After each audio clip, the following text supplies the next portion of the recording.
Sure, here is the text from the provided images. Driverless cars. The automotive sector is well used to adapting to automation in manufacturing. The implementation of robotic car manufacture from the 1970s onwards led to significant cost savings and improvements in the reliability and flexibility of vehicle mass production.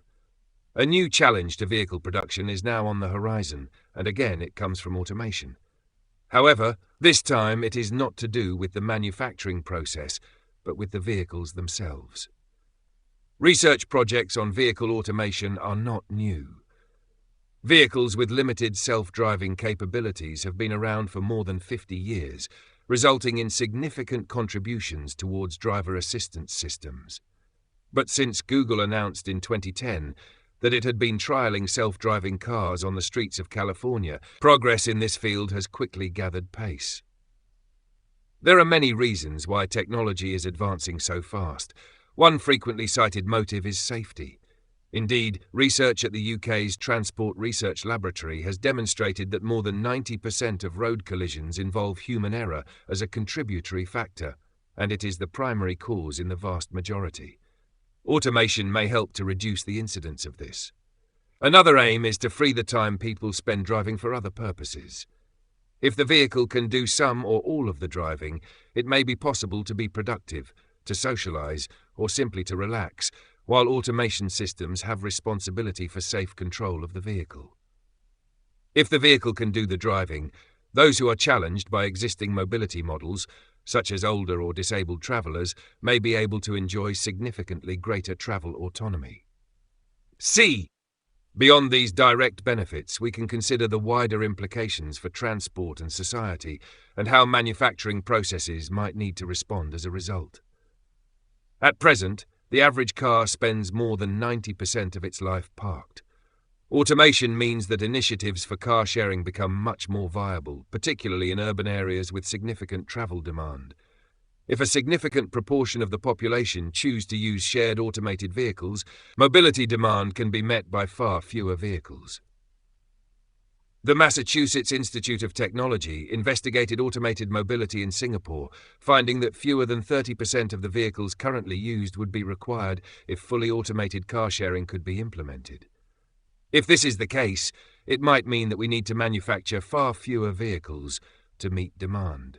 However, the number of trips being taken would probably increase, partly because empty vehicles would have to be moved from one customer to the next.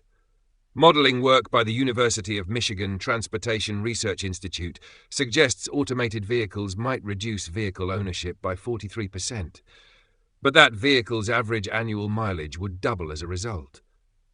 As a consequence, each vehicle would be used more intensively and might need replacing sooner. This faster rate of turnover may mean that vehicle production will not necessarily decrease. Automation may prompt other changes in vehicle manufacture. If we move to a model where consumers are tending not to own a single vehicle, but to purchase access to a range of vehicles through a mobility provider, drivers will have the freedom to select one that best suits their needs for a particular journey, rather than making a compromise across all their requirements. Since, for most of the time, most of the seats in most cars are unoccupied, this may boost production of a smaller, more efficient range of vehicles that suit the needs of individuals. Specialized vehicles may then be available for exceptional journeys, such as going on a family camping trip or helping a son or daughter move to university. There are a number of hurdles to overcome in delivering automated vehicles to our roads. These include the technical difficulties in ensuring that the vehicle works reliably in the infinite range of traffic, weather, and road situations it might encounter. The regulatory challenges in understanding how liability and enforcement might change when drivers are no longer essential for vehicle operation.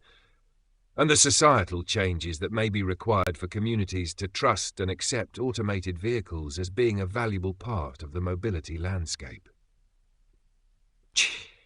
It's clear that there are many challenges that need to be addressed, but through robust and targeted research, these can most probably be conquered within the next 10 years.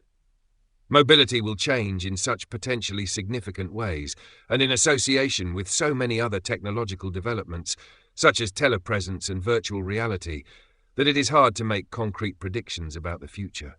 However, one thing is certain. Change is coming, and the need to be flexible in response to this will be vital for those involved in manufacturing the vehicles that will deliver future mobility.